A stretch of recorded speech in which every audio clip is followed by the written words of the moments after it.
नमस्कार, आप देख रहे हैं आरडी न्यूज। मैं हूं योगेश चक्रवर्ती। पटना के जगजीवन राम शोध संस्थान में श्री कृष्ण परिषद का स्वर्ण जयंती समारोह मनाया गया। इस खास मौके पर श्री कृष्ण परिषद के अध्यक्ष गोरेलाल यादव ने कहा कि श्री कृष्ण परिषद समाज के पिछड़े लोगों को आगे बढ़ाने में हर संभव काम कर रहा है और उन्होंने कहा कि 1973 में इसका गठन हुआ था। तब से लेकर अब तक लाखों छात्रों की जिंदगी संवारने का काम श्री कृष्ण परिषद ने किया है। वहीं कोषाध्यक्ष सुरेश यादव ने कहा कि आज श्री कृष्ण परिषद समाज को आगे बढ़ाने में अहम भूमिका निभा रहा है, चाहे वो किसी भी फील्ड में हो। सुनिए इस खास मौके पर श्री कृष्ण परिषद के स्वर्ण जयंती समारोह में आए लोगों ने क्या कुछ कहा। संस्था के अध्यक्ष के रूप में मैं यही कहना चाहूँगा कि समतामूलक समाज के निर्माण के लिए अभी बहुत प्रयास करने हैं और बहुत काम करने होंगे। और संविधान में के प्रस्तावना में ही लिखा हुआ है कि समतामूलक समाज देश में बनाया जाएगा। इसके लिए यह ज़रूरी है कि युवाओं को और सभी लोगों को, खास करके युवा वर्ग के लोगों को, जो समाजवादी विचारधारा है उसका प्रचार प्रसार किया जाए, शिक्षा का प्रचार प्रसार किया जाए, कुरीतियों से और जो अंधविश्वास है उनसे उनका ध्यान हटे और वैज्ञानिक दृष्टिकोण उत्पन्न हो। हम लोग इसके लिए काम करते रहे हैं। हम लोगों ने इसके अलावे गरीब और मेधावी छात्रों की छात्रवृत्ति का भी इंतजाम अपने पैसे से किया है और हम लोग उनके इनकम में कभी 2000, कभी 3000, कभी 1000 रुपया अतिरिक्त देकर सप्लीमेंटेशन का काम किया है ताकि वो आगे की पढ़ाई, इंजीनियरिंग, मेडिकल की या फार्मेसी की पढ़ाई कर सकें। मैं इन्हीं शब्दों जी, जिस तरह से यादव समुदाय के बारे में कहा जाता है कि बिहार की एक बहुत बड़ी मास कम्युनिटी है, तो मास कम्युनिटी होने के बावजूद उपस्थिति बहुत कम है, तो इस पर क्या कहना चाहिए? ये एक विडंबना है। बात तो सही है कि ये सबसे बड़ी जाति बिहार की है और श्री कृष्ण परिषद केवल यादवों की नहीं, यादव के अलावे भी गरीब वर्ग के लिए भी यह संस्था काम करती है। जहाँ तक है सामाजिक चेतना, इसका अभाव देखा जा रहा है। समाज सेवा में खास करके युवा वर्ग के जो लोग हैं उनकी रुचि, अभिरुचि कम होती जा रही है। मेरा मानना है कि अगर जीवन का सुख, सही सुख और शांति जीवन में प्राप्त करना है तो समाज के काम में जुटना होगा। समाज के काम में जुटने से आत्मसंतोष होता है और एक खुशी होती है, जो खुशी केवल धन दौलत से नहीं हो सकती है। हम लोगों का यह सतत प्रयास है कि यद्यपि संख्या कम है, बुद्धिजीवियों की संस्था है, सभी लोग इसके मेंबर्स नहीं हैं। हमारे मेंबर्स 1000 रुपये दे करके लाइफ मेंबर बनते हैं, केवल वही मेंबर्स हैं और उन्हीं में से सभी लोग आए हैं।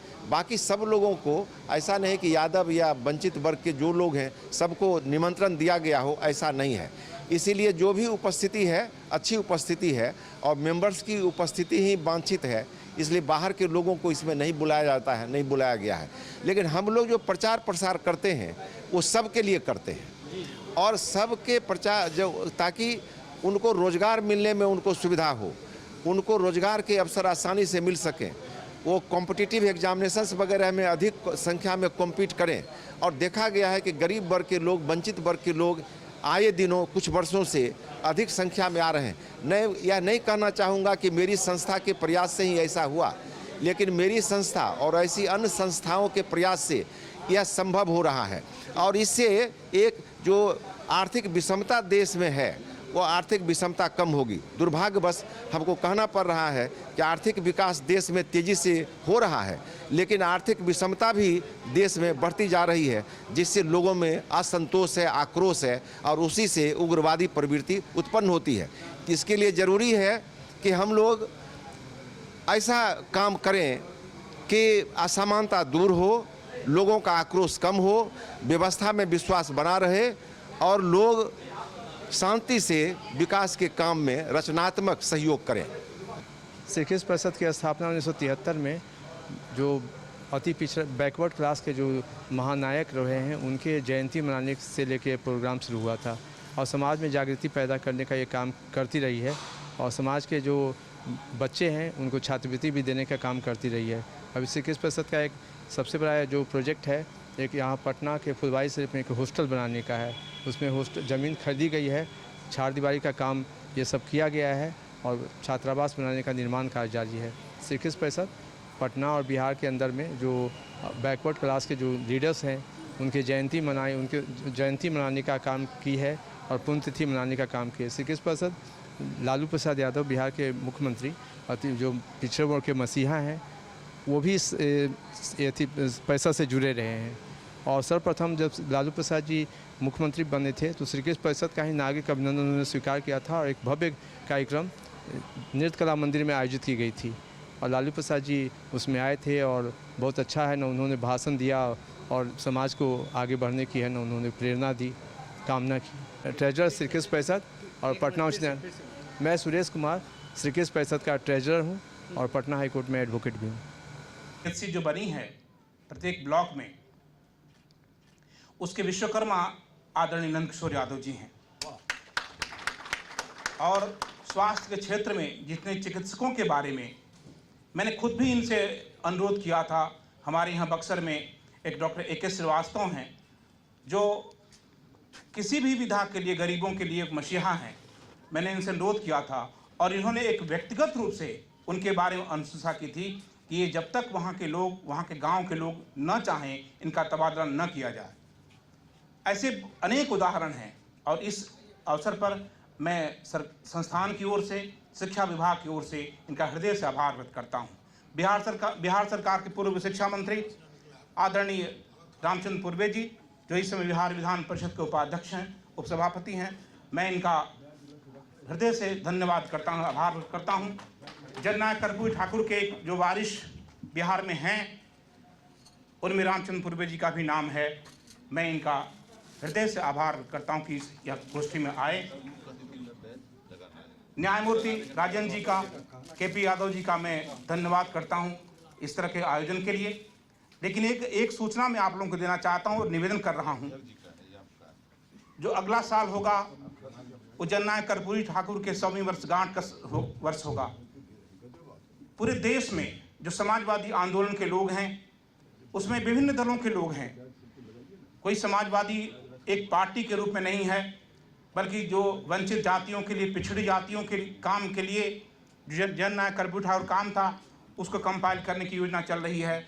आप लोगों के पास अगर कर्पूरी जी संबंधित कोई पत्रक हो, कोई तस्वीर हो तो मेरा अनुरोध होगा कि जगजीवनानंद संस्थान को देने की कृपा करेंगे। बहुत बहुत धन्यवाद। की वीणा से गुंजित ध्वनि मंगलम, स्वागतम स्वागतम स्वागतम स्वागतम। मन की वीणा से गुंजित ध्वनि मंगलम, स्वागतम स्वागतम स्वागतम स्वागतम। कैसा पावन सुहावन समय आज है, आप आए अतिथियों के सरताज हैं। कैसा पावन सुहावन समय आज है, आप आए अतिथियों के सरताज हैं। देव की भांति पूजन करें आज हम, स्वागतम स्वागतम स्वागतम स्वागतम। देव की भांति पूजन करें आज हम, स्वागतम स्वागतम स्वागतम स्वागतम।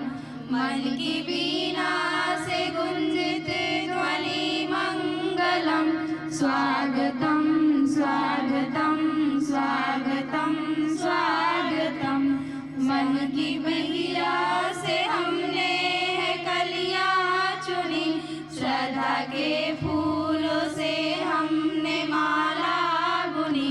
मन की बगिया हमने है कलियां चुनी, श्रद्धा के फूलों से हमने माला बुनी।